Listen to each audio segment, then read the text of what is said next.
ദൈവനാമത്തിന് മഹത്വമുണ്ടാകട്ടെ. ഞാൻ Jiya Maria Joji, CSI Emmanuel cathedral Ernakulam സഭാംഗമാണ്. ജേണി ത്രൂ ദ സാംസിൻ്റെ 271 ദിവസത്തിലേക്ക് ഏവർക്കും സ്വാഗതം. ഇന്ന് നമ്മൾ ചിന്തിക്കുന്ന വേദഭാഗം സങ്കീർത്തനം 145. ഈ സങ്കീർത്തനത്തിൽ ദാവീദ് എല്ലാ സന്ദർഭത്തിലും ദൈവത്തെ സ്തുതിക്കുന്ന കാര്യമാണ് പറയുന്നത്. ദാവീദിൻ്റെ ചരിത്രം പരിശോധിച്ചാൽ അതിന് തെളിവുണ്ട്. എൻ്റെ ശരീരത്തിൽ പ്രാണൻ ശേഷിക്കുന്ന കാലത്തോളം ഞാൻ ദൈവത്തെ പുകഴ്ത്തും, എന്നേക്കും വാഴ്ത്തും എന്നാണ് ദാവീദ് ഇവിടെ പറയുന്നത്.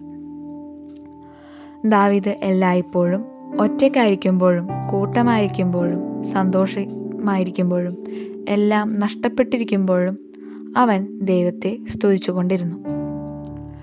എന്നാൽ ഞാൻ സ്തുതിക്കുക മാത്രമല്ല, ദൈവത്തെ സ്തുതിക്കേണ്ട ഒരു തലമുറ ഒരുക്കുക കൂടെ ചെയ്യുന്നു. ദൈവത്തെ ആരാധിക്കുന്ന ഒരു തലമുറ ഉണ്ടാകേണ്ടതാണ്. തലമുറകളോട് ദൈവത്തിൻ്റെ മഹത്വത്തെക്കുറിച്ച് പറയേണ്ടതുമാണ്. ദാവീദ് തൻ്റെ പഠനം കൊണ്ടും അനുഭവം കൊണ്ടും ദൈവത്തെ സ്തുതിക്കുന്നവനാണ്. ദൈവത്തെ സ്തുതിക്കുന്നത് ദാവീദിൻ്റെ ഒരു പ്രത്യേകതയാണ്. ദൈവം ചെയ്ത ഓരോ കാര്യങ്ങളും ഓർക്കുമ്പോൾ എനിക്ക് ദൈവത്തെ സ്തുതിക്കാതിരിക്കുവാൻ പറ്റുന്നില്ല എന്ന് ആളുകളോടും അയൽക്കാരോടും ദാവീദ് പറയുന്നു. ദൈവത്തെ സ്തുതിച്ചും ഘോഷിച്ചും ദൈവത്തെ മഹത്വപ്പെടുത്തിയും കൊണ്ടിരിക്കുന്നു. ദൈവം എന്നെ നടത്തിയ വിധങ്ങളെ ഓർത്ത് ദൈവത്തെ ഞാൻ ധ്യാനിക്കുന്നു. ദൈവിക കാര്യങ്ങളാൽ ദാവീദിൻ്റെ മനസ്സ് നിറഞ്ഞിരിക്കുന്നു എന്ന് നമുക്കിവിടെ കാണുവാൻ സാധിക്കും. ദാവീദിൻ്റെ മനസ്സിൽ പിശാചിന് ഇടമില്ല എന്നും പറയുന്നു.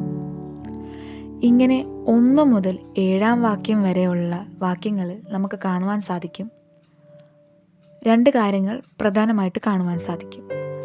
ദാവീദ് തലമുറകളോടും ദേശങ്ങളോടും ദൈവത്തിൻ്റെ സ്തുതിക്കുവാൻ പറയുന്നതും ദാവീദ് ദൈവത്തെ ധ്യാനിക്കുന്നത് നമുക്ക് കാണുവാൻ സാധിക്കും.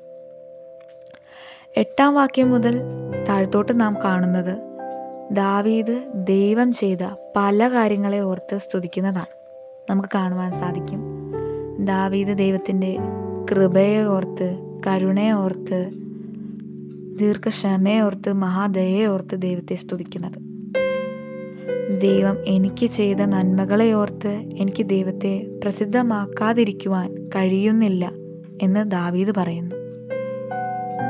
ഇങ്ങനെ ദാവീദിനെ പോലെ എല്ലാവർക്കും ദൈവത്തെ സ്തുതിക്കുവാൻ കഴിയട്ടെ എന്നോർത്ത് പ്രാർത്ഥിക്കുന്നു.